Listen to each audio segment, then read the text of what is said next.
Hello, friends. Welcome to Black Metal and Brews, a program in which I spend my lonely life uh, going live on YouTube on my birthday. I am excited to be here, excited to have you here. And as always, we're just going to take a second to spread the link on social media before I'm joined by my father, who's today's guest. Here's the live link. All right. And I'm going to share it on the Black Metal Breeze Facebook page, which always takes a second longer because platforms close style, I guess. Hello, friends. I'm live on YouTube. About to interview my own father for my birthday.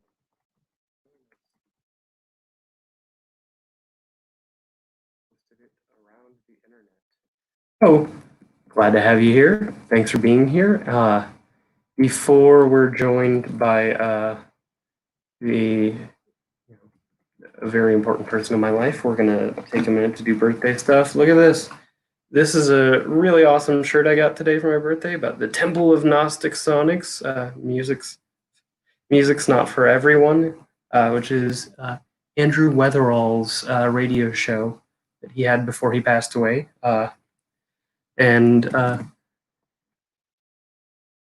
Crossbrogt. But yeah, it's quickly become one of my favorite programs. Yeah, sadly, I found out about him in passing, but it was really sweet. My girlfriend often got it for me. She also made me this mug, which you can't see the detail as well now, but it's the picture on it is of my dear best friend Howard, who was taken from us in November. Uh, I always want to drink with him, and now every drink I have can be with him. That makes me really happy. I also got a really cool mug that she designed. She designed this picture, but I have the mug in the other room. But it's with pictures of all the members, the live members of the band, Lacey Space Cake, which is her band, but I'm in it along with two of my other best friends. Uh, while we wait for Dad to join us, we're gonna drink this beer today. The TV party. You've seen me drink it before, probably. And I'm just gonna show you. None of these are birthday gifts, but they were things I got myself that all happened to show up right in time for my birthday. Uh, First off, I got a bunch of tapes from Moon Worshipper Records. You may have heard me reference that label before. They do dungeon synth and black metal and other good stuff I like. This is called like hallucinogen, I want to say, something like that. It doesn't say on the end. It just says Moon Worshipper. But I really enjoy Hallucination. Really enjoyed the stream of it on Bandcamp. Really happy to have it. It's wild psychedelic tape. In case you can't tell by that art, look at that. That's beautiful art. Uh, then Blood Towers, Clock Dreams. Look at that. That's really neat. Blood Towers, some really, really cool dungeon synth stuff. Excited for more of that. The new Roman Master. Roman Masters varies between like black noise and dungeon synth, and I never know what I'm getting with them, but I always love it.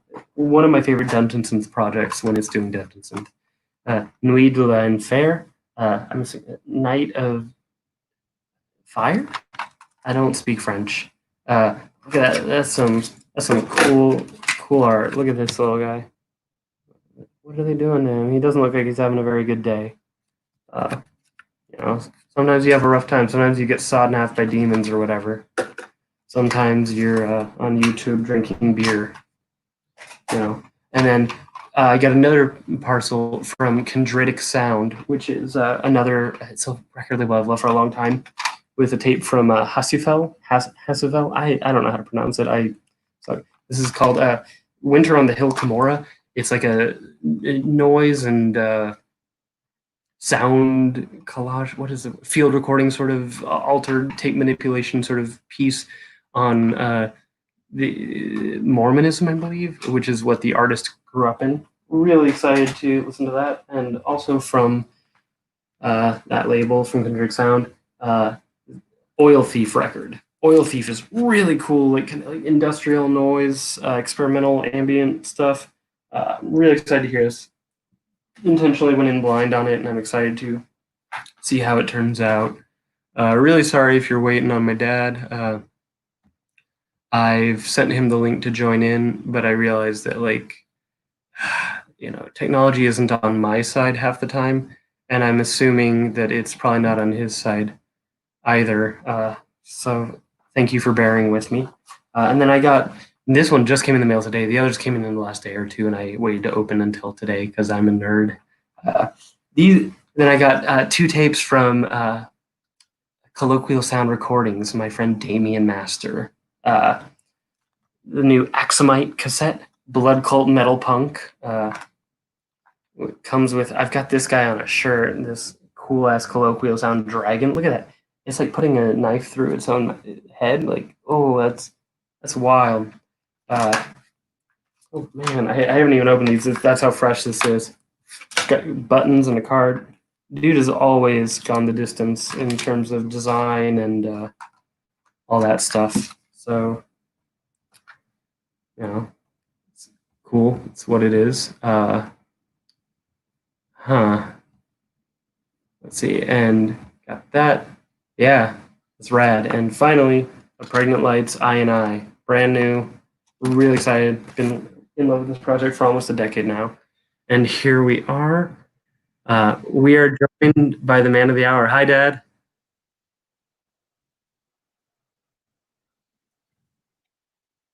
Hey, Dad. Can you hear me?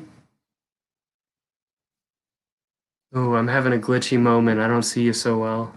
Looks like you froze. That's probably on my end. Connection. Oh, I heard a ching. Let's fingers crossed. Are you able to hear me? I'm gonna have to Hear you move. now. What was that? Okay, I'm hearing a little noise from you now. Looks like you're moving somewhere else. Yeah. Okay. Hey, are you doing this on your phone? No, I'm doing this on my laptop, but I was outside and it was not happy. So I'm gonna go grab a few things. I'll be back in 1 sec. Sure, glad to have you here. Oh man. So uh as you can see, my dad and I are we deal with technology in similar ways. Uh, so I'm gonna open my beer while we wait for Dad to. There we go. Looks like Dad's back, and I'm Almost. pouring my beer. Oh, almost. You can see his lovely extended living room with the corner of that pool table. Uh, if you're ever in Windsor, California, my dad is my dad is a better pool player than I could ever hope to be. Maybe he'll play with you. Oh boy, look at this pour I've done. All right, we got the Oregon Natural Desert Association. I have a feeling that who that might be, and Jonathan Rosenthal. Hello, I love you all. Good to see you. Uh, so, we're just over here pouring a beer called TV Party, and there's no TV in my home, which makes it funny. Hey, Dad. Hello. Happy birthday. And I keep almost saying happy birthday back to people because we're just on that level now. What have you got? I have Row to Hill 56 from Russian River Brewing. It's all Simcoe hops. Really Oh yeah, great. Kind of piney and citrusy. Nice. yeah. I've got a pretty mellow hoppy beer here. I've got the TV Party from Radiant Pig. It's not quite as legendary as Russian River, but it's really good. So here's what I've got, and it's it says on it the story of Simcoe, and of Yeah, course anything from Russian River, hoppy. yeah. Well, not everything. Like the Salvation and No, Damnation the are sours are. yeah, and I to be fair, that's honestly like when I first started going there, because you remember I lived right by it when I turned 21. Right. The Pliny's and Blind Pigs of the world were like where I'd go for happy hour, but it was I think Salvation was the one that won me over when I'd go there outside of happy hour. Like that got me really geeky about beer. I'm like, oh, this is because it was Mhm. weird. It didn't just taste like it didn't even beer. Yeah, it's So that was great brewers. yeah. No, that's really cool. I know it's a little early to be drinking over there, but thank you for having a So, beer with me. oh, absolutely. So, what are you doing for your big day when you're in lockdown?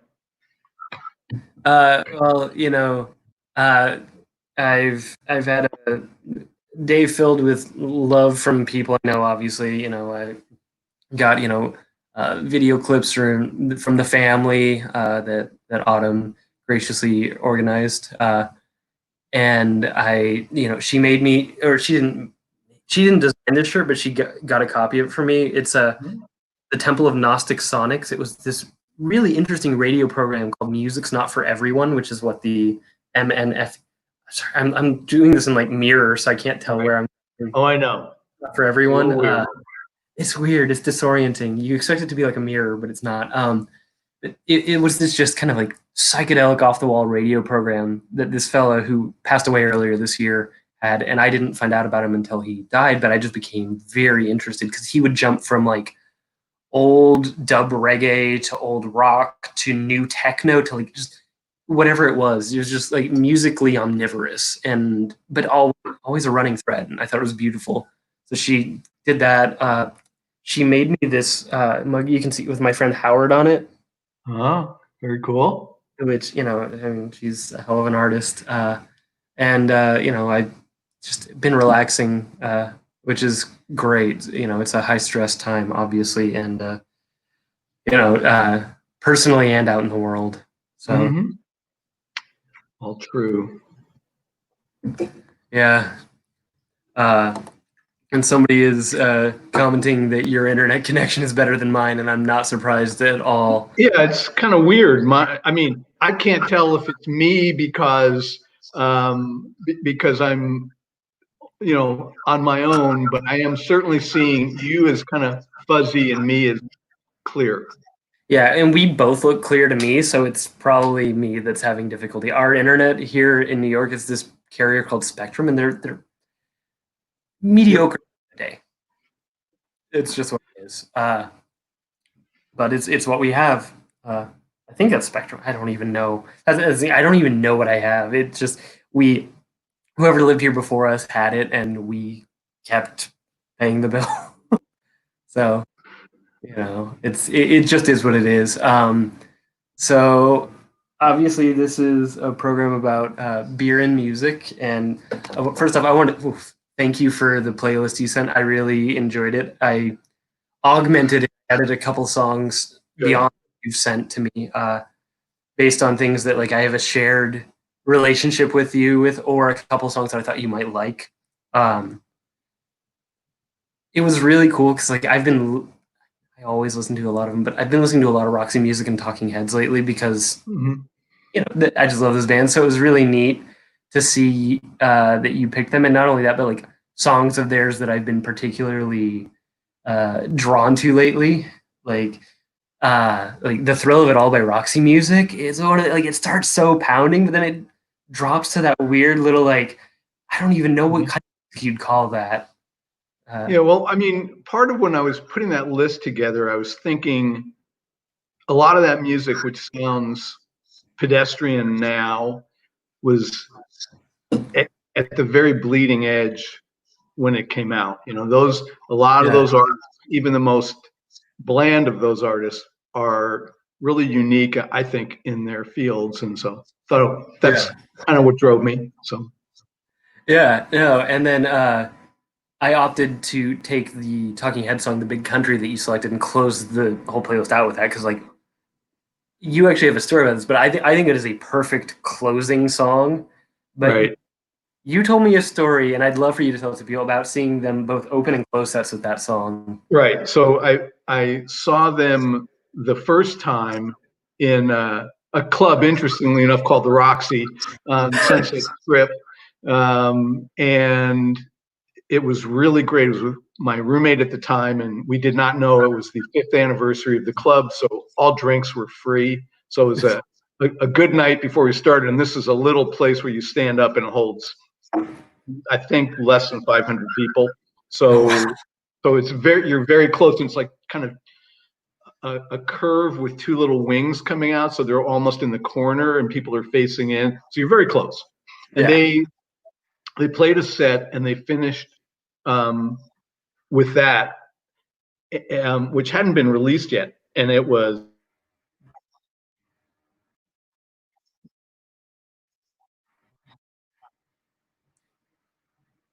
Oh, things just cut off on my end. I don't know if it's on my end or How yours.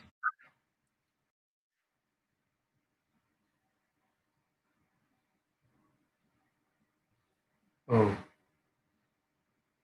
it I was it was just it was a good opening song. It was just like it had the right tone and feel for starting the show. So I mean, Talking Heads I saw from that 500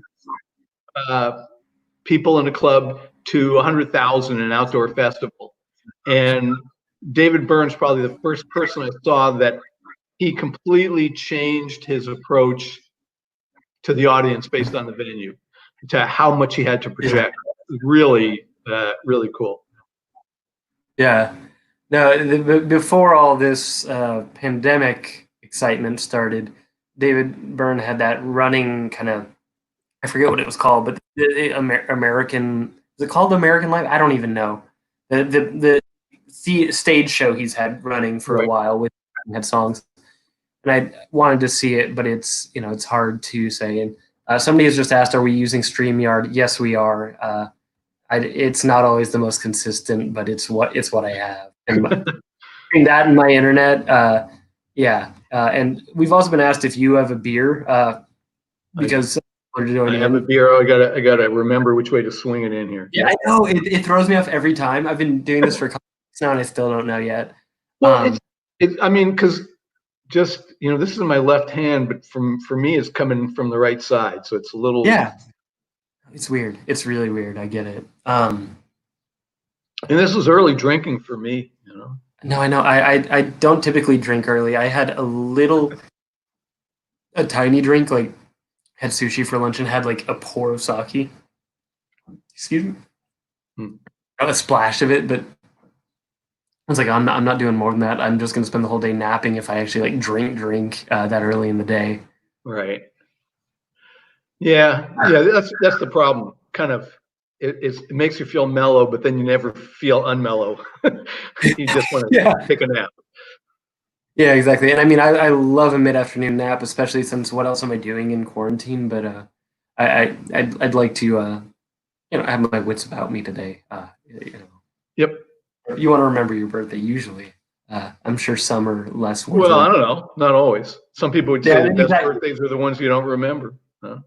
Gosh, thankfully, I mean, there's some I've forgotten, but never for that reason. Gosh, the last thing you want to do is wake up the day, your second day of being a certain age, and just feel like how. So you on your playlist, you also it was an interesting one for me. So you raised me in many ways on the music of John Hyatt, and you picked a song that like instantly the second I saw the title, I remembered it because of the whole like read all about it thing. But Paper Thin is not a song that I think it's not a big hit. Well, maybe it was, but I don't recall it being one. So that was interesting. Like John Hyatt, for those watching, I mean, kind of like went from like Elvis Costello rock to deeper and deeper towards Americana and then over country music over the last 30 years. But still very rootsy and rocky. Yeah.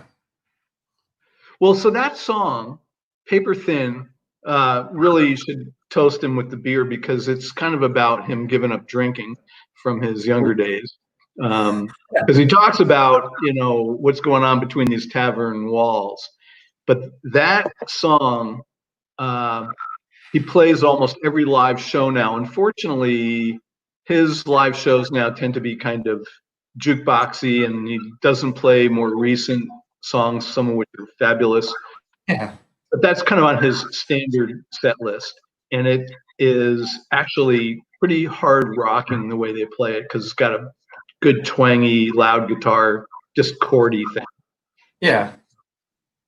No, I thought that was just interesting because like I had thought, when I was picking songs, to be fair, I amended a couple of my selections because initially I was going to put Slugline on there because like I remember Would that. have been a good one.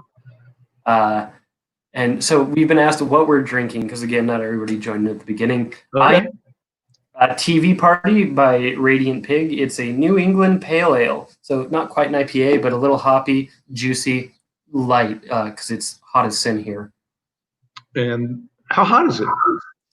I haven't looked. I Now that I don't go outside really, I haven't checked the temperature. Let's look. It is 86 degrees in Brooklyn. So, not the worst, but also I'm in a room with no open windows really. So, Yeah, it's just about 90 here, but it's of course lovely when it's 90 here. So this is yeah.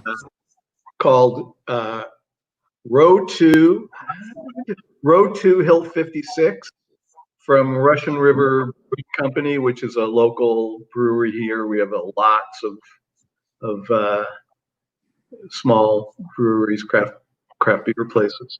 And this is all Simcoe hops from Washington State. Yeah. No, that sounds so good. And so, Dad, a viewer who knows more than I do has suggested we drop our pixel rate and settings. I just did it. Do you see a settings thing over to the right hand side of your computer screen? Uh, Settings on the right side of my computer screen. Maybe I don't know what it looks like to be a Now guest. we see all settings.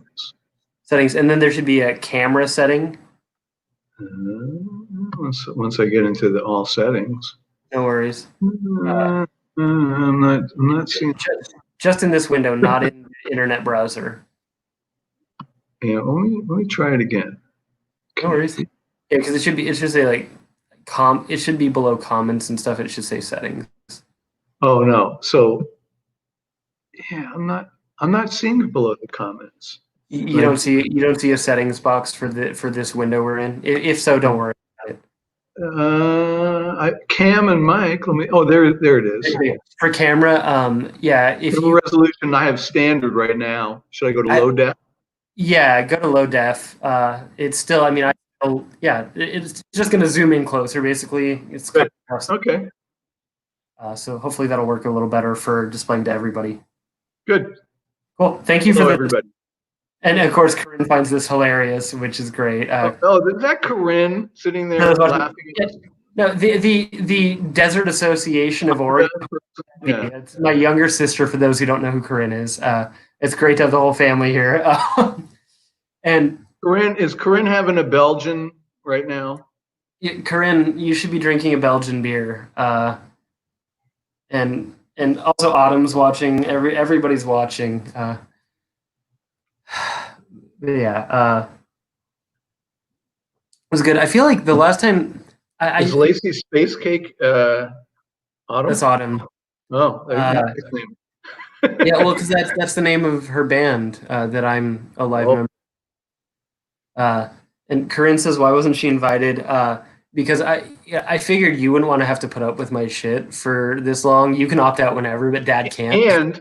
and you weren't there when he was born, and I was. I saw the whole thing, start to finish, till this very moment. um, yeah. You've always been watching. That sounds awfully boring. Uh, and I'm trying to think of just off the top of my head. So the playlist, you, I decided like of the selections you did, I decided to segue your selections into mine by Okay. taking Miles Davis Bitches Brew, which is first up. Have you had the Dogfish Head Bitches Brew beer? I haven't had it in years, but it was No. amazing. Oh yeah. Okay. I'll It try it. I feel like they make it, annually, like in the fall time. Uh, Really good. But I thought, hell of a song. One of our viewers lets us know they are drinking the Breakfast Club 2.0 from Vocation Brewery. And blueberry stout. Wow. Yeah, waffle and blueberry stout. That sounds wild. I don't know if I'd like that, but I would try that at least once. But you I figured after Bitches Brew, there's a band I've been listening to a lot lately that I put on the playlist. called Beauty Pill, and their new record is called Please Advise, specifically because of the famous letter that like the A&R guy or the producer sent to the record label. It said just said, Miles Davis, Miles wants to name his new record Bitches Brew. Please advise. Oh, okay. No, I didn't know that. And so I thought, oh, I should put a song off Please Advise. If I thought Miles that was told him that, he probably didn't even understand what he said because he mumbled so much. But yeah, but I just love Please Advise because and now it's like that's iconic from the art to the title of the music itself. Like everything about that record is just. I mean, it was an excellent artistic decision in every way. I almost picked from the same album John McLaughlin, which is a really good tune. Oh yeah, no, that is music to get lost in. And Autumn says hi. I'm sure you can see the comments, right? I can. She says hi. Is what she says. And she's got a few more eyes than I do. I don't have it in me to try and imitate that. I'll never get it right. But and also like other songs. One of the songs I picked was a few of my good memories with you. But one specifically that stuck out because it's my earliest recollection of anything related to Roxy music, which is Brian Ferry's cover of "It's My Party." And I know you know why. I know you know why. Because 25 or so years ago, more, we were in a lip sync competition at Halloween, somebody's Halloween party, and that's the song we chose to lip sync to, was Brian Ferry's version of "It's My Party," and he's so emotional. It's that first Brian Ferry album is one of the best albums ever made of covers, and highly commended to everybody. Yeah, no, I remember the video of you and what's it, Mike Arnone, and of course Bill your Arnone, yeah. Bill Arnone. The other fellow's first name was Mike. Yep, exactly. Considering I was 5 or so at the time, I feel like pretty good about that. But yeah, no, just you guys dressed up like almost like leader of the pack style, right. sinking into bananas or something. Yeah, I don't remember exactly what we did. I don't know. I'm sure I don't have that video anymore. Somebody does. It was a good video. Like, this is before YouTube, before we could just document everything eternally for posterity. Right. I can't imagine the harm that would come with that. Yeah, it was on VHS, I'm sure, when I got a copy of it. So exactly. But I remember seeing that. I've got a couple friends, Eric, Ian. Thank you guys for wishing me a happy birthday. I love you guys. And then another one, because this is honestly like you have unlocked so much music for me, and a lot of it I didn't even put on the playlist because I didn't want to make it like a 5-hour playlist. I remember you put Jimi Hendrix on there, and I remember I remember the day you sat down with the record player because you never stopped being a record guy, even in the era of stuff. I know that you've been digitizing your record collection the last decade or so, but well, you started to, but I haven't put much. I haven't burned much to CDs or anything, or onto my computer. But like I remember you showing me Jimi Hendrix, and I don't remember if it was Electric Ladyland or Are You Experienced, but I remember you showing that, and Paula, my stepmother, for those who don't know, not being terribly happy about the music selection. I was probably 6 or 7, and that and Brain Salad Surgery by Emerson, Lake and Palmer. I remember you showing me, and my child mind being so unsure, like those, and Hot Rats by Frank Zappa. Those are like the 3 records that I remember you sitting me down with and me like, you need to know this. Peaches and Roses are the coolest songs I've ever heard. Like I could have that on an infinite loop and never. Well, I'd probably go crazy, but which one's that? I missed that. I said Peaches and Regalia. Oh. I could have infinite loop, and I'd probably lose my mind eventually, but I'd be happy with it, Well, as I told you, I saw Frank Zappa when I was in college, and I was an usher at the concert, so I got to watch them doing their sound check and warm up. And for a guy that was really careful to come off as some whack job wild man or crazy guy. He was about the most specific person. He would keep stopping during their warming up, their rehearsal, to say, "Oh, you turned the spot on the keyboard player a note too late," and they would go through it again. I mean, he was very specific, and also awesome, awesome guitar player. I bet. I mean, I know that, but like, obviously, I've never have and never will get to see him live.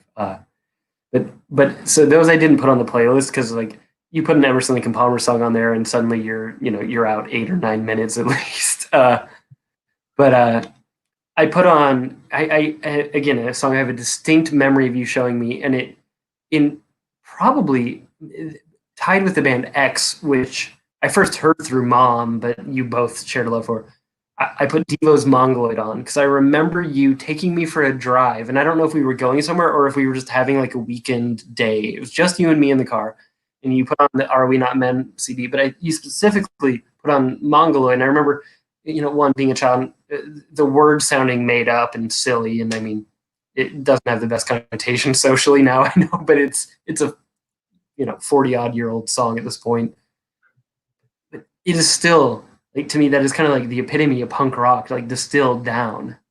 Yeah, I mean it's interesting, and that was, by the way, that was on a cassette tape that I had recorded because I have that on album, Mm.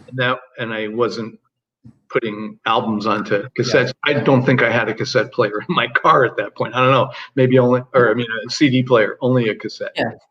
Okay. But yeah, wow. that first Devo album is also about as interesting. You talk about people that are. I mean, I don't know what they're cutting edge for. There's nothing else like that band. They're just this one weird thing, except that it seemed gimmicky, except that they were really, really good. Live act, really fun. Yeah, I mean, I think there's a lot of bands that have followed in their wake, and maybe were even contemporaries in a way that have felt more shticky.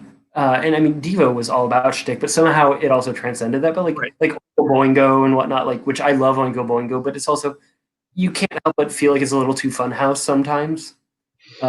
Yeah, but I think Oingo Boingo is different because they weren't trying to. I mean, Devo was trying to pretend they had these really deep theories about human existence. Yeah. Whether they really did, are we devolving, and all these very strange ideas. I don't think Oingo Boingo tried to do that. I think they just tried to be silly. Yeah, and I think that's the point. I mean, Danny Elfman is a genius. Don't get me wrong, but Mark Mothersbaugh seemed to love the idea of having people not know if he's actually trying to pull the loose ends of society or not. It's like are we ultra capitalists or are we against it? Are we a band all about marketing or are we making fun of marketing? Like everything about it was just kind of like, is this a joke or are they like I got it though. Brought home the bacon. I like that. Yeah, you brought home the bacon. It's true. Yeah. No, I mean that's still. And no one knew. No one knew. It's still one of my when I pick up my bass, it's one of the first songs I go to, like just because it's so. I mean, for one, it's simple, and I play like a caveman, but also it just feels like home. Like it's not angry fast, but it's not pretty. It's just in this beautiful middle ground of so much of what I love. Well, so Devo's really interesting. I mean, compare them to Kiss. I mean, not that they're at all similar. No, but they're two bands that come out with a persona. Yeah.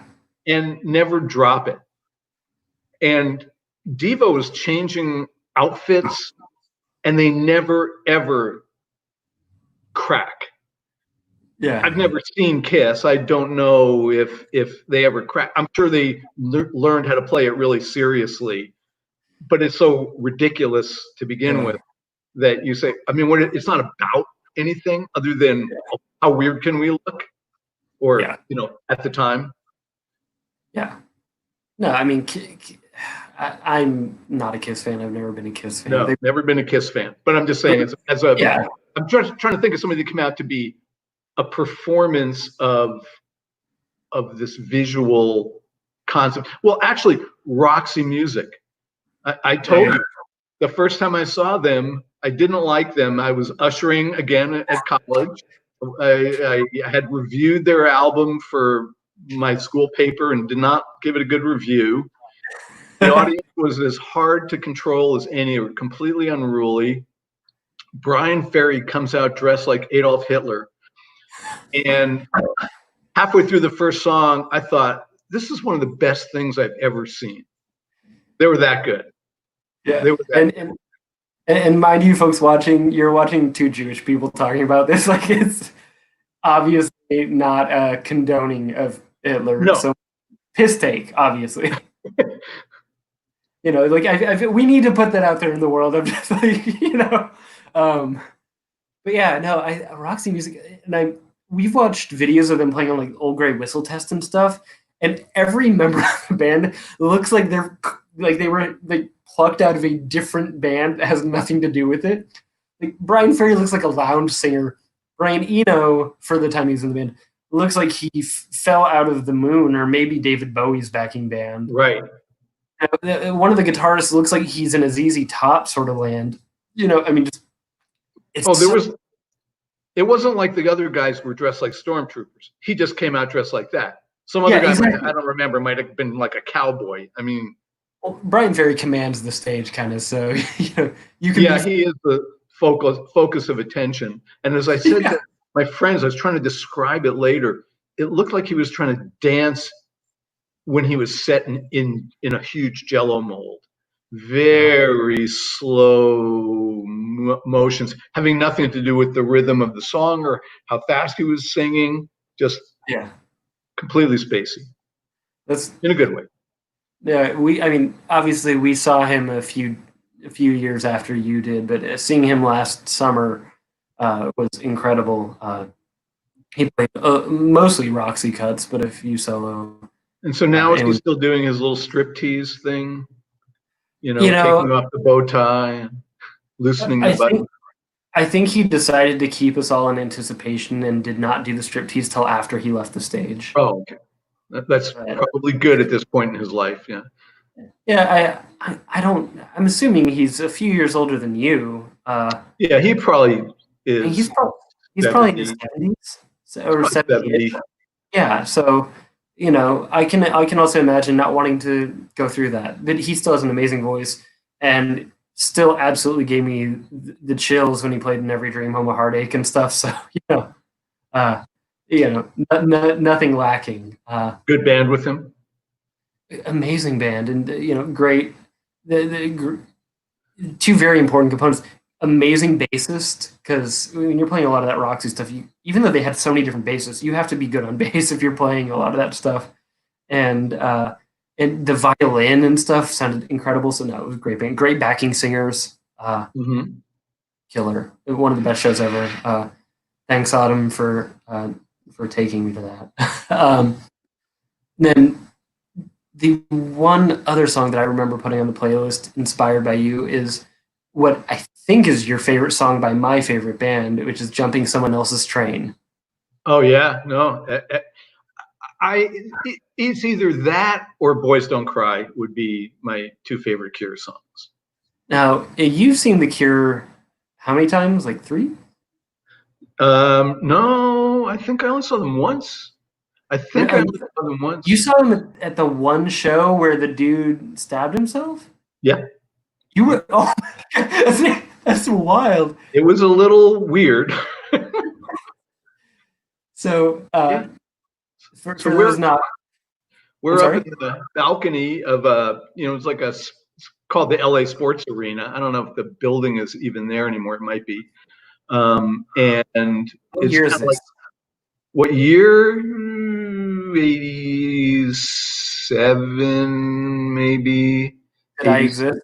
Maybe, I might have been 86, might have 85 or 86 even. And they were playing, and this guy there's like this commotion down on the main floor, and people started backing away. And this guy was standing up on one of the folding chairs they had set up on the floor down there, Yeah. and was, threatening to stab himself, and eventually did. And the guys on the stage are saying, "Hey, watch out! What is going on over there?" Yeah. Was You don't forget that. No, I mean you've got your goth credibility for life after witnessing that, Dad. Oh, just what I always wanted. I mean, that's really intense. I mean, oh, but that I mean that show is still a piece of like pure history legend among fans. So like Yeah, it not was. not and I don't think that's a good thing, but it's just such a unique, bizarre occurrence. It's not like Well, it was. I saw two amazing, crazy things that people, fans in the audience, did in that very place. Another time I was down there, I went to see U2, and Bono was running around the upstairs with this big white flag on a big heavy pole. And then when he gets back near the stage, he kind of jumps off, and there's all these people to catch him. And all these, one or two lemmings jumped off after him. There's nobody to catch them. You're like, what are you doing, dude? Oh God. I mean, obviously, we would have heard if that didn't end well. I mean, it didn't end well, but it didn't end tragically, I'm Right. assuming. Yeah, I think we would have. Yeah.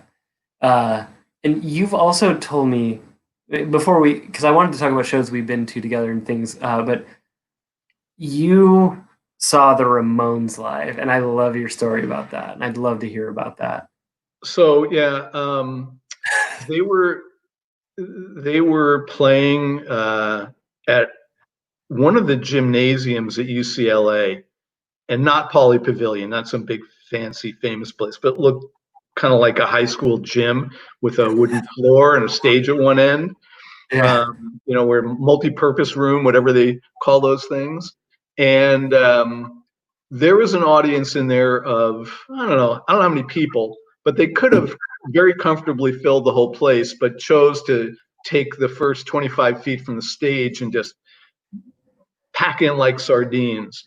And I was there, and I had just come from work, and so I was wearing a suit and tie, but I put on some sneakers because I knew it was, You're wasn't gonna get gonna your wear shoes. my work shoes in there. And I got kind of squeezed up in the crowd. I was very close to the stage, and I got squeezed up almost like somebody trying to pop a zit, and boom, ended up on the stage, because I was like 2 feet off the floor with my hands over, like just was there in this packed crowd. And I ended up on the stage, and I don't remember who, but one of them came over and just started stomping on me to the beat while he's playing. And then I kind of rolled to the side, so I could crawl off the side of the stage, like getting whomped to death by one of the Ramones. It was entertaining. But you still had a good time. You still like the I had a Ramones. great time. They were awesome. That's like a claim to fame. I Did mean, you? you could go to that show and have gotten seriously damaged, in a mosh pit with people stomping on you that weren't going to stop. So that Yeah, felt safe. same. Yeah. Uh, did you see any? Like, I haven't asked you. Like, you were in Los Angeles around the time that punk kind of became hardcore. I don't know. Did you see a lot of punk shows there? You saw Yeah, X, I'm assuming. I saw X a bunch of times, and like the first time I saw X, I left about halfway through. I wasn't really into it. I'd heard how great they were, and their album hadn't come out, and I went, and then like a week afterwards, I thought, no, I got to go hear those guys again. And started going, and they played at some small clubs, and I saw them a bunch of times in different places. Saw Black Flag once, saw the Germs once. I So, had no idea. and they played in all these little, I mean, there was this one place that they all played called Club 88, and it was like this long little hall that if you're on the stage, which was probably 2 feet above the floor, you could probably reach up and touch the ceiling. Oh yeah, I've played shows like that. And it was, and then they play really loud, and so you could almost not tell what they were doing other than the beat. Yeah. But it was fun. I didn't know you saw Black Flag. I mean, because I'm drinking a beer named after a Black Flag Oh, song. there you go. Yeah. So, Yeah, there was, and then there were a lot of bands that were kind of treated like they were punk. They were part of the scene, like the Blasters. They were like, punk rockabilly. Billy Zoom. I went to see Billy Zoom, the Billy Zoom band, and this is a guy that never says a word at an X show, and he yeah, sings like Elvis Presley. Got a beautiful rockabilly voice. I had no Played idea. does several songs, walks up to the microphone and says, "Are there any questions so far?" And then he steps back, and they played 8 more songs, and that was the show. But really, really good. Did anybody have any questions? Not that we're entertained. And then trying to think who else. Then there were a lot of local LA punk bands that never, bands that we like. There was one we liked called The Cats. Never went anywhere, but we used to go see them a lot. And we'd see the Go-Go's. They were kind of like more new wave poppy type stuff, Yeah. or the Bangles. But all when they were just starting out. Not arena shows. Yeah. I love the Go-Go's. I'm jealous of that. That must have been so cool. They were, I saw them probably 2 or 3 times. They were really good. They were a very, very good band. Yeah. No, I think a lot of stuff gets washed over when it becomes popular and becomes part of pop music as the greater musical canon. But like a lot of it starts off getting there because it's really good. Like it doesn't, it's not. Right. I mean, you listen to a song like "Our Lips Are Sealed." I mean, that's as perfect. good as you can get as a pop song. Yeah. It also has like a weird little edge to it. Like it's just a little bit, but it's there. Yep. Well, that's what made them interesting. Yeah. Not just a pop. That's really cool. And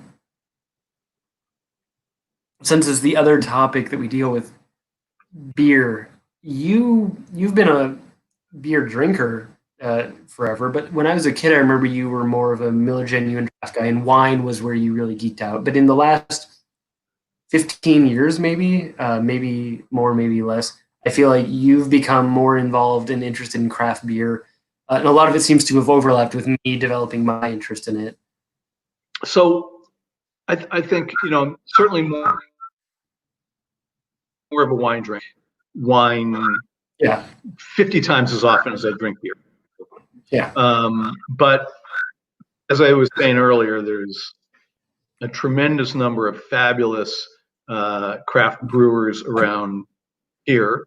And fortunately, one of the guys that I work with works with all the craft brewers.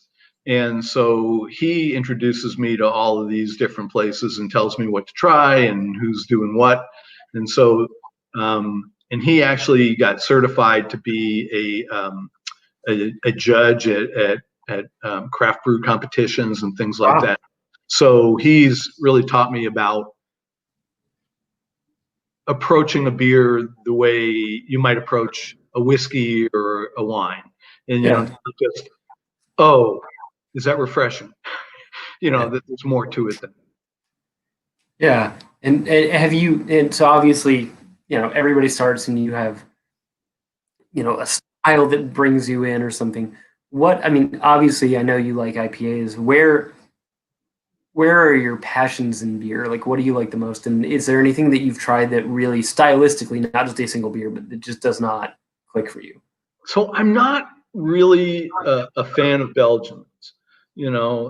All those very kind of. I like regular ales that have a citrus note in them. Those are good. Yeah. But when and I used to not really be a big fan of hops, and now I've become quite a big fan of hops. But the things that are very fruity, like those Belgian style, not Yeah. as excited about those. Some of them are okay, one time, but I do like, kind of. I think things had gone. It's shifting back to becoming too hoppy because there were some people that were getting really high marks, like Russian River, for very Yeah. high beers, and everybody was saying, "Well, how much?" You know,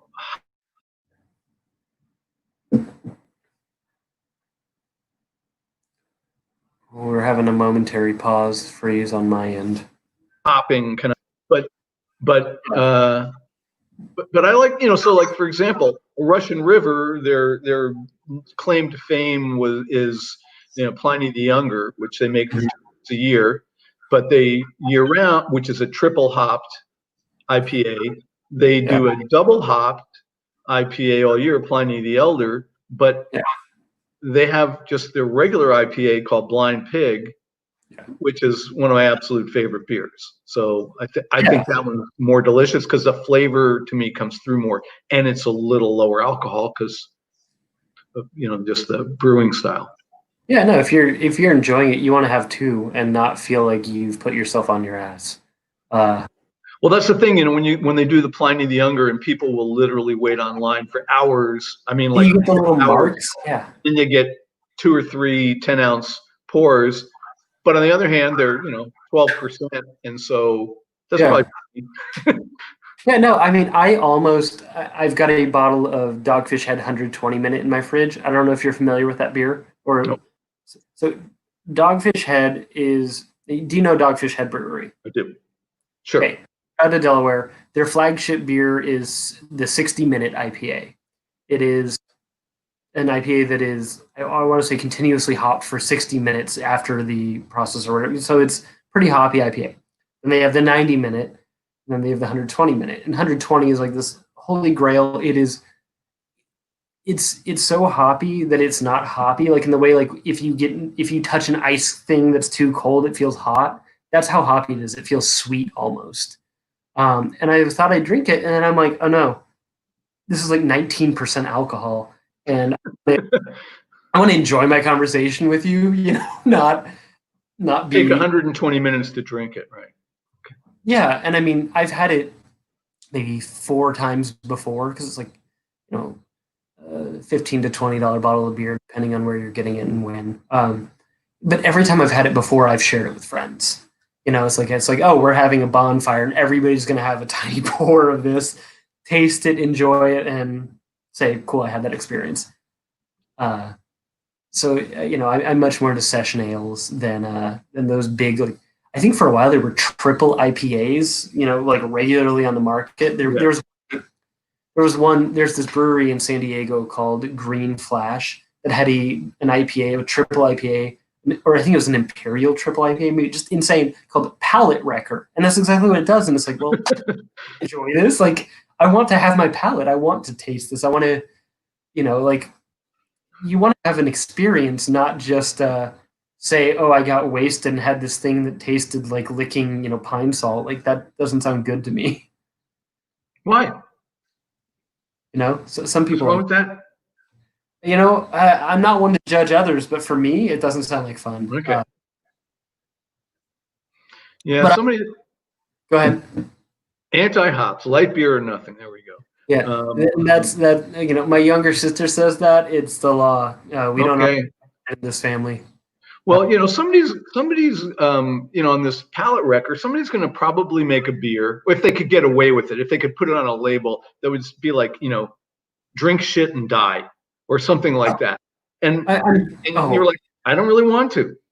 Yeah, I'm sure Stone Brewing has already done that. I mean, they're the ones that made the Arrogant Bastard Ale way back when, and all A their lot stuff. different from drink shit, but yes. Yeah, no, but they've had this like weird antagonistic, like, oh, you don't like our beers too hoppy, fuck you, sort of thing, and it's like, oh, that's not really. I I like beer. I don't feel macho because of it. Like, like, and maybe if you do, then you've probably got some personal problems you need to work out, because that doesn't. I And it don't usually define. helps to start with beer. Yeah, yeah, I, defining yourself by that, like, ooh, not for me at least. I think that's it. They've made a lot of beers I enjoy, but that weird machismo thing they put with it, it doesn't suit Yeah. me, because I'm a nerd. Like, I'm coming from the exact opposite place of that. Like, this is geeky to me. This is, you know, I'm you know I'm sensing notes of, grapefruit in this. Like, that's not for tough guys. That's for nerds. So so this goes. Let's talk about your music again. I Yeah, mean, a lot of times, I've gone to some shows with you, and to yeah. me, they are so dense and loud that it it can mess up my hearing, which is probably the cumulative life of listening to too much loud music. But Yeah. I can't hear what they're playing almost. It's just this throbbing. Now, And I get the tribal appeal of that, but at some point I want more. now you've seen two of my bands live. One of them was a satirical comedy act, and or no, you've seen three of my bands live. Uh, oh, and thank So, you. A complete stranger has joined in to say happy birthday. Thank you. You're right. I don't know you, but I really appreciate that. That's actually, in a way, very meaningful, because yeah, you had there we no go. obligation to do that. Thank you. But so, Dad, you saw me play live with that band where I kind of had my face painted, which was a joke band, in like the youth center by Railroad Square in And Santa which Rosa. was that one called? Oh, we're not talking about that one. That doesn't exist anymore. But you saw that, and then you saw my band Tight Bikes Tight play Bites. I remember the that. lobby of the Phoenix Theater. Uh, And you and were like, the fact you didn't break your back running around in that little space, jumping from one thing to another was, that to me was the most impressive thing about that performance. when you're 21 years old, you have a lot of powers you don't have later in life. That's all I'll say. Okay, I I also, agree. I kind of remember. you know, I also, that's kind of what I did. Like, I would play a show, and then I would spend the next day or two recovering from playing the show.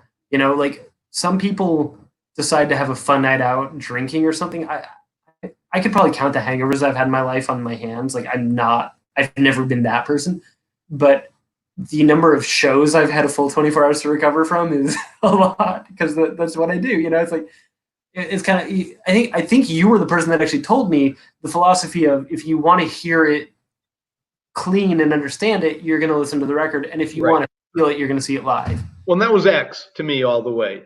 Yeah, and that's I'd hear X. the gestalt in the show, and then I'd go Yeah, listen to the album and read as much as you could read their lyric sheets yeah. in the impeccable handwriting They're that not hand scrawled, right. but yeah. But with Tight Bikes, that was especially the thing, because for those who don't know, which is almost all of you, Tight Bikes were a three-piece. We had a guitar running through a full stack guitar stack, and a full bass cab. It was just a guitar just tuned down to, I want to say, uh, C sharp standard, and drums, and me running in circles, screeching at the top of my lungs. Kind of a weird mix of heavy metal, punk, and free jazz, just intentionally weird and irreverent. There was a little thought put into it. Like, it was very structured. Those kids were like, they were all, the other two guys were like geeking out on Sun Ra and stuff. They were really good musicians, Yeah. but music was messy intentionally. Whereas I was screaming at the top of my lungs about Bill Cosby and stuff before we knew he was a horrible human. Ruined my childhood. Thanks, Bill Cosby.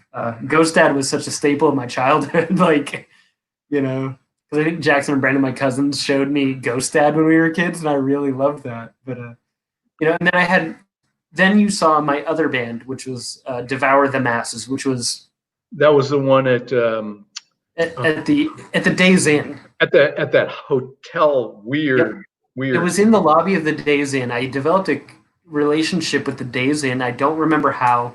The husband of the couple that owned it was like an ex-punk rocker from the 70s in England, and they had moved here, and he loved punk shows, and he thought it was great to have the kids come to the bar in the Days Inn, because the bar in the Days Inn is not doing much business without something Right. to bring people in. So I think they had hip hop and reggae nights a few times, but they also let me do heavy metal shows, which was great until one of my cousin's friends decided to tear down a sign that was in the front yard of the place. Didn't Was end that well. that night? It was Carl. Yeah, That big friend. I mean, yeah. Carl, who's like 6'5", yeah. decided to dismantle signage they had in front of the place, because to some people heavy metal is chaos, and there's an element of that, but we don't.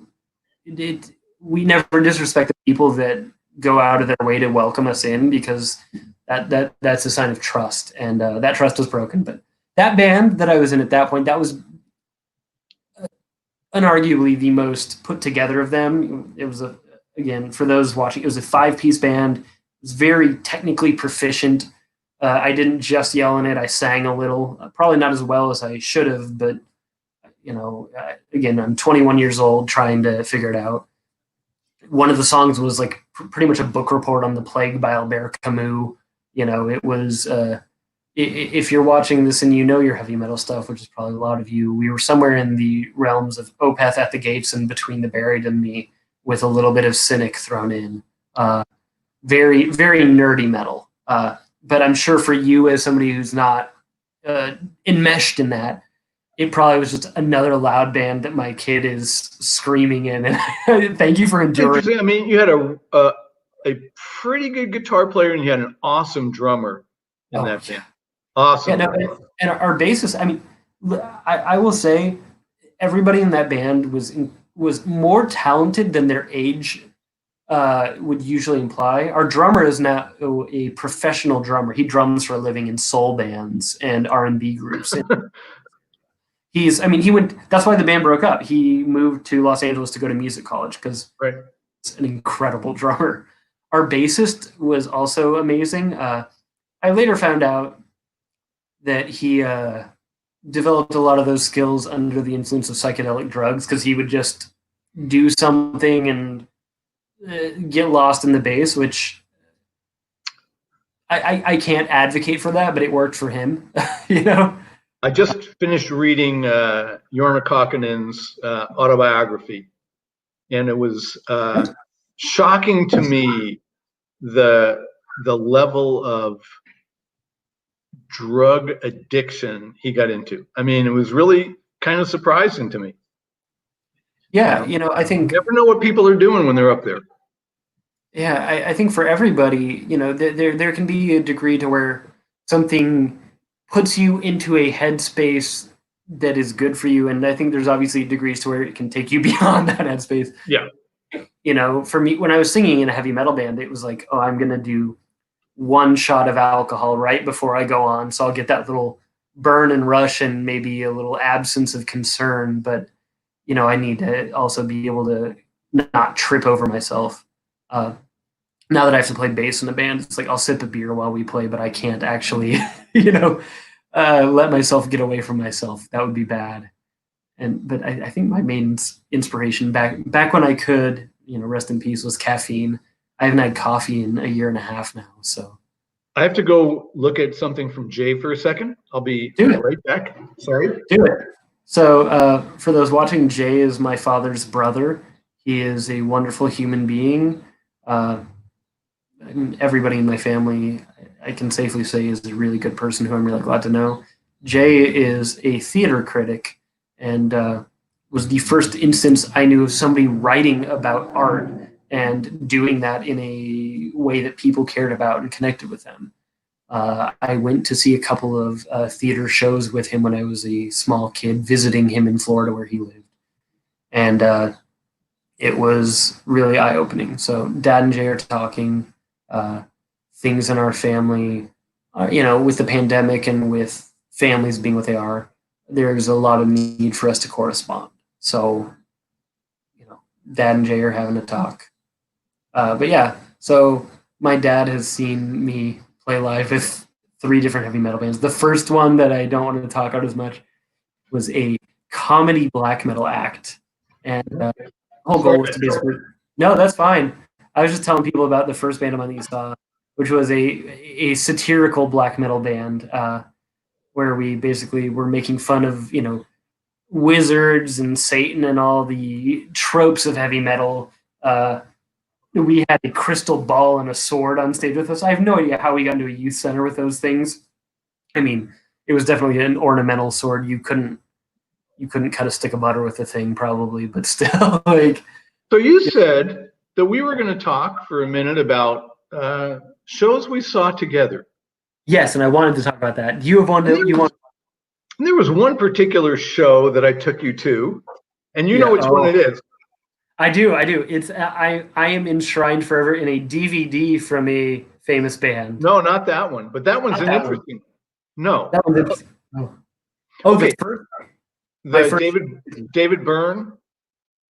That's another one. Okay, tell them about David Byrne. I was 14 years old. So David Byrne did a typical kind of David Byrne type show at the local theater. And at the end, and it was right around Mardi Gras time, and he brought like a crew from Oakland to do sort of a Mardi Gras sort of finale with him. And one woman in a sequined bikini, I'll say, got onto the chair of the guy next to Ben. Ben was, how old were you?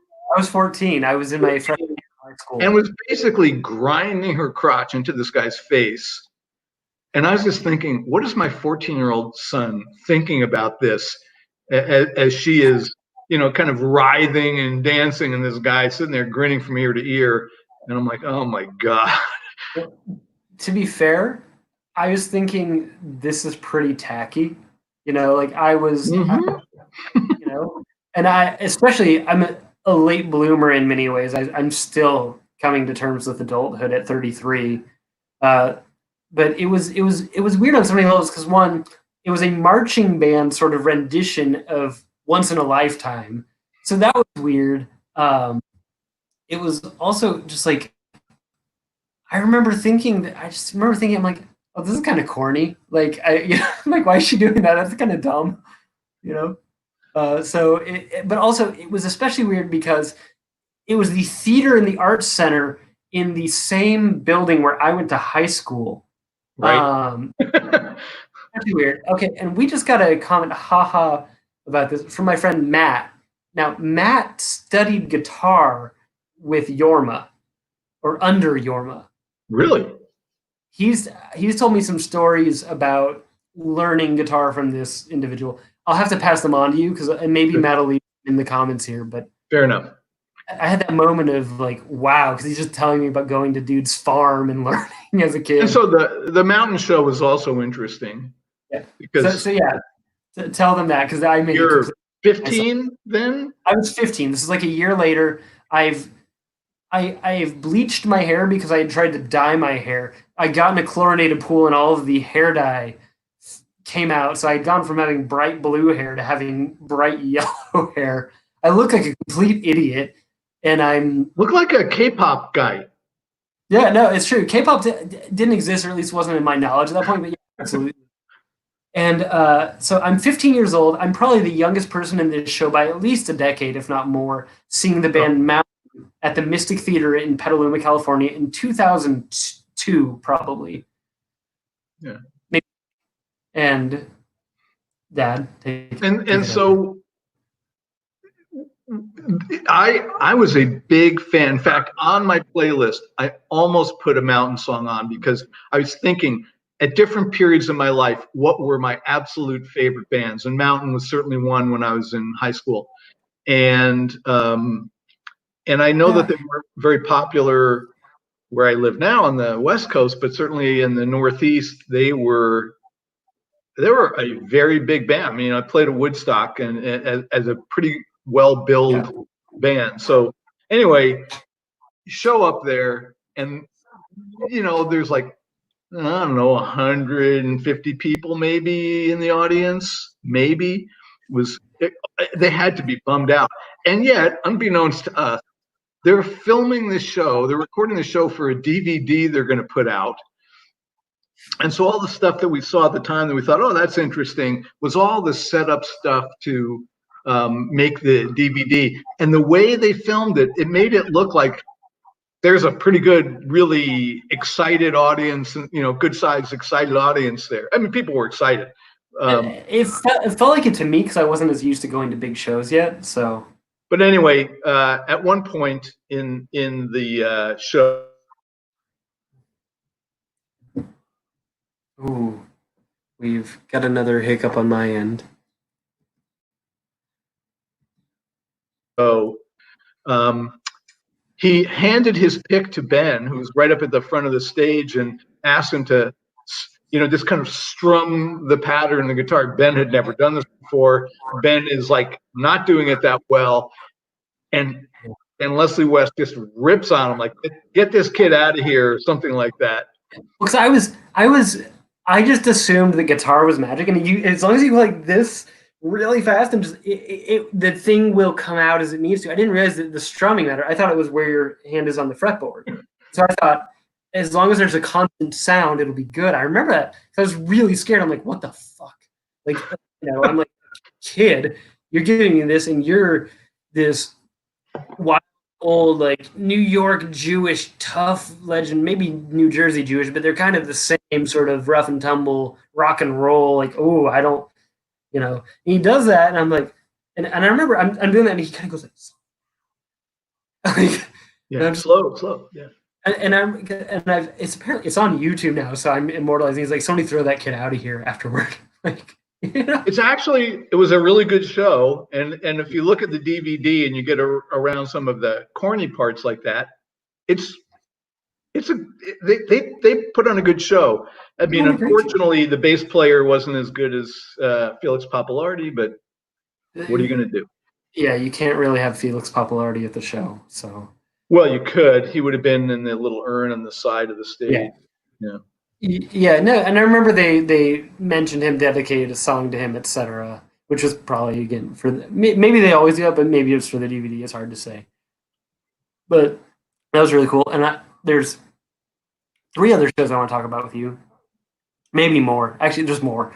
I think, yeah, I can think of 5 now. My very first show. Do you remember what my first show was? Because I do.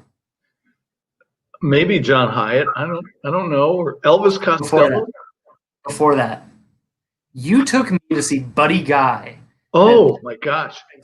I was 6 years old, and I remember Buddy Guy having a sore throat, being sick. But more importantly, I remember this man, probably a row behind us, and we're in the balcony as it is. So he's like at the back of this pretty small venue, so he's still not got a bad seat. Just yelling bullshit all night, and you'd be like, "I've got a child here. Please stop this thing." I wanted to like fight you or something over it. It did not go well. And Buddy Guy was awesome. Buddy Guy was amazing. And I remember loving the show and being really confused when this guy was yelling because Buddy Guy sounded great. He was just apologizing for having a sore throat, for having a cold. And you couldn't tell. If he hadn't said it, you wouldn't have known. He sang beautifully. It's the blues. Right. It's the blues. I also remember not understanding the joke from the opening act. He said, "Oh, on this tour, we're trading off. I'm opening tonight. Tomorrow, Buddy Guy opens." And I'm like, "Oh, that's very nice." Like, I didn't understand the concept of billing and fame. And, and my friend Matt, last time we were at a show, some of the Ashes were on stage, which is true. So the last show I went to before pandemic began, which my friend Matt was at, along with the drummer of his band, Fidel, like 2 of our closest friends here in Brooklyn, was this band, Mr. Bungle. And I think I played Mr. Bungle for you when I was a teenager. Mr. Bungle hadn't played a show since 1999. And they played for us. The guy from that band was in, I'm trying to remember. Huh? Faith No More. Faith No More, right. So. And a lot of others. I mean, he makes every kind of music you can imagine. He's a famous throat at this point. Like, he just does it. So Mr. Bungle decided to come back, and mind you, they're really well known. They've had, they were on Warner Brothers. They decided to do reunion shows, playing only the very first demo they made when they were a bunch of stoned teenagers in Eureka, California, which feels like a really weird prank, but it was really cool. So it's just like they didn't play any of the weird kind of Beach Boysy stuff that I knew them for. It was just them being like a thrashy punk band for an hour and a half. Except for they opened with the Mister Rogers song, and in the middle they did a cover of Summer Breeze, which they Wow. didn't, but like these are all guys in their in their 50s now playing all these songs they wrote when they were maybe 16 in like 1985 or something. And that was really cool. Like it was actually amazing. But somebody came to the show with a friend of theirs who'd recently died, Ashes, and he had said like the one thing I want is, like I know I'm dying and I know you're about to see Mr. Bungle. Throw my ashes onto the stage when Mr. Bungle plays, and so he threw ashes from an urn at the band while they played. Yeah. And I didn't notice it, but it the rock media news after that, which I mean, Probably some rather people go have into the somebody ocean. I throw a guess some can of people beer at go you. into the lungs. Maybe I don't know. It depends on where they're aiming and how much beer's in it. Okay, so other But shows. so you mentioned other shows. You mentioned early shows, Elvis Costello, but there's one that stands out from my childhood, especially because it was the first proper rock show that I went to with you. Oh, Do you the remember Cooler it? Shaker? That one? Kula Shaker. Yeah. Yeah. So it was 1995, 96. No, probably 96 or 97. You were 9 years old. I was 9. I thought I was 8. No, you were Okay. 9. Yeah. And they were phenomenal live. They were such a good live act, and you were loving it until somebody smashed your face into this railing and cut inside of your mouth. But Yeah, no, they got my barrier. And I remember being more upset that we had to go to the bathroom to clean my mouth off right before the encore than I was that my mouth got busted open. Because I and I was, remember in that child. I remember we What? were there, and the whole time, because we were right up in the front, and the drummer was just looking at you and smiling at you, like, "Look at this little kid. He knows all our songs." It was great. Yeah. And I knew the words. I loved it. I mean, the Cool Shaker record still holds up. I guess they got back together now, or at It least does sound Crispy and dated. Mills formed a new incarnation. It does sound Yeah, dated, it does, but it's but it's still really good. I still listen to it. Yeah, but it's some of it is pretty better nice. than others. Like some songs Right, hold up better than others. right. But like that song is like still really good. So what else did we see? We saw the Who. We saw the Who, and that's another one I don't to talk about. So I was 19 years old, and we drove all the way down to Fresno, California, which is 6 hour drive from Santa Rosa, No, maybe no, 4. five, five. Yeah, Oh, it's a decent drive. It's a decent yeah, drive. to see the Who, and we were in maybe the fourth row in an arena. We were like 20 Yeah. feet from the. Well, I could So have bought tickets in like San Jose or San Francisco or something, and they were going to be terrible seats. And then I saw, oh, they're playing in Fresno of all places, and there's a lot of really good tickets left. So I bought them there. yeah. Now, had you seen the Who before? Yeah, I saw them on the Quadrophenia tour Oh when I was in shit! college. That And was you put. that was amazing. Yeah, I can imagine. You put some Quadrophenia stuff on the playlist too, which I really appreciated. That's a great record. Uh, Obviously, my favorite Who song didn't get played because Entwistle wasn't alive, and Boris the Spider is my jam. So I Uh, almost put Heaven and Hell on that instead. So I was yeah, torn, but yeah, I no, thought, that's I thought I needed to put something that had all four of them featured. So of course. No, that's. I mean, you picked well. Uh, then other shows we've been to together. I specifically wanted to highlight seeing Billy Cobham together because that like, you introduced me to jazz music, and not just the straight and narrow. I mean, you showed me some of the kind of more bebop stuff when I was a kid, like Dizzy Gillespie and that. Some of the more spaced out stuff, uh, and then getting to see Billy Cobham drumming live with all these other incredible musicians. Like, Well, how about when we went to see James Carter? oh God, I forgot about that. Like, I remember the show, but I forgot the name. Yeah, And he was like standing on one foot, laying flat out practically, yeah, playing one handed, going nuts. I mean, yeah. he's a But showman. Whether he's one of the great players, I don't know, but he's a showman.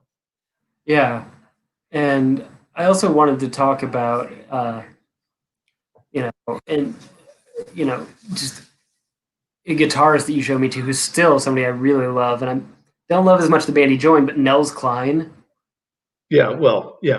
I mean, talk about taking talent and burying it. That's Wilco Yeah, for him. But yeah, no, and to be fair, I'm sure he's doing a wonderful thing in that band, and he deserves whatever paycheck he's getting from it. It's just not as stylistically appealing to me. And I remember loving when you showed me the Nels Klein Singer's first two albums, and you got the one signed for me because I wasn't 21 yet and couldn't go to the show yeah, and he signed it next time. next time. Yeah, yeah. Oh, he's incredible. I still listen to him and his Yeah, music, but that was those a good trio. those first two singers albums especially are just incredible. And then, oh my gosh, I did want to talk about Elvis Costello though, because I've seen him twice, but the first time was with you. We saw it, and it was him and Steve Naive. It was just An intimate evening with Elvis Costello. That's what they call that tour. yeah. Yeah. Now, how many And times have Paula you? was upset because they just kept playing, and she's like, "We have two little kids here. We have to leave." I'm like, "No, no, no. They're just getting to the good stuff." Did we stay all night? No, we finally had to leave. See, I don't remember, but I remember loving it. And I remember not understanding again the very English dry humor of him saying, when I was a young boy, I always dreamed of growing up to play a show in Santa Rosa. Yeah, I that's, did, 'cause to me that was like that's the city. Like I was probably what? How old was I at that? 7, 8? mm, 7 or 8 probably. Yeah, I didn't get that it was a joke. 'Cause to me, it would be really cool to grow up and play a show in Santa Rosa. Yeah. You know, and then I saw him again when I was maybe 16 with my mom, which was also just him and Steve Naive, and it was amazing Yeah, again. I've seen him about, I don't know, a dozen times maybe, all different Yeah, kinds of places. Um, you've seen him with a full band though. yeah, all kinds of bands. Yeah, no, that is wild. So I'm going to need to jet pretty soon, Mr. Ben, because I need to get ready for my road trip. That's fine. Yeah, you've got a big trip ahead of you, and I know. You're leaving Thursday? I think, yeah, it's my goal. Unless I end up flying. A couple of my friends have said, wear 2 masks and just suck it up for 5 hours. So I don't know. Oh, be safe if you do. But yeah, no, I'm fine with that. And I guess I wanted to leave you with the closing question I've been leaving everybody with, and it may vary for you because I realize that music is something you keep in touch with in a different way. Are there any 2020 albums, or at least recent records, if they're from last year, that's fine, that you've really loved that you think people should listen to? Recent albums that I think people should listen to. Boy, it's not. I've bought all these different things. I've been thinking about things I've been listening to a lot. John Patitucci, Brooklyn album, I think is killer. I put something on there. Yeah, Wallace Stoney, Place and Time, but he just died from COVID. Really too bad. So those are things I've been listening to a lot lately. yeah.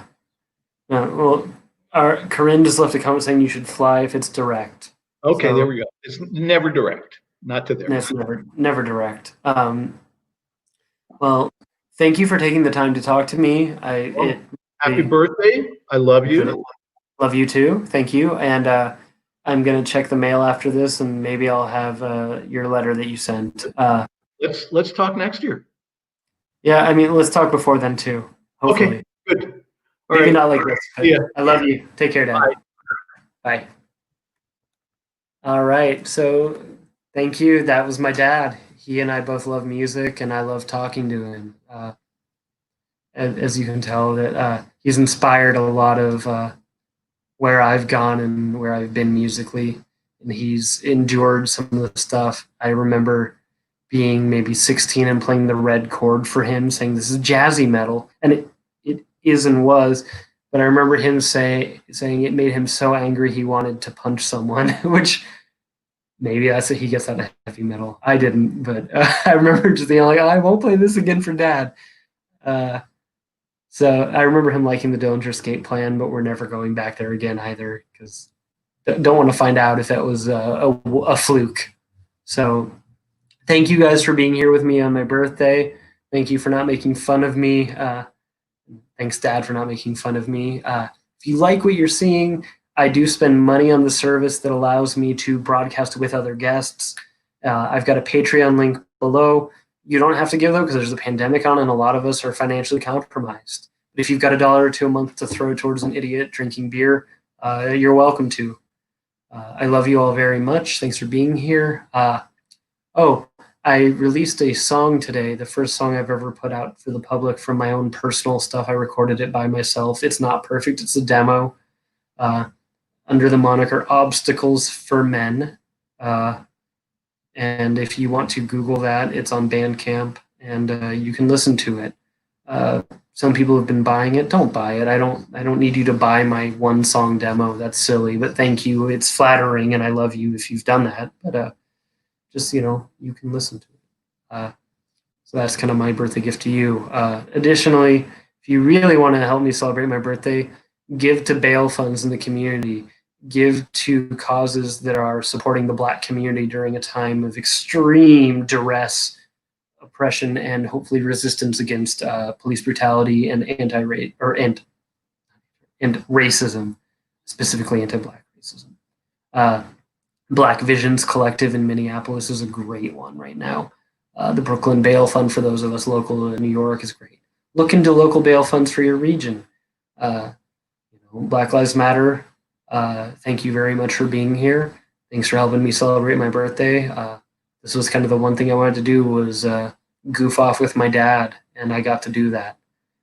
Love you all. Seriously, everybody who's been here and commented is somebody I consider very dear to me. It meant a lot. So thanks for being here. I love you. This is Black Metal and Brews, and I'll be seeing you again soon. We're gonna keep this rolling now. So cheers.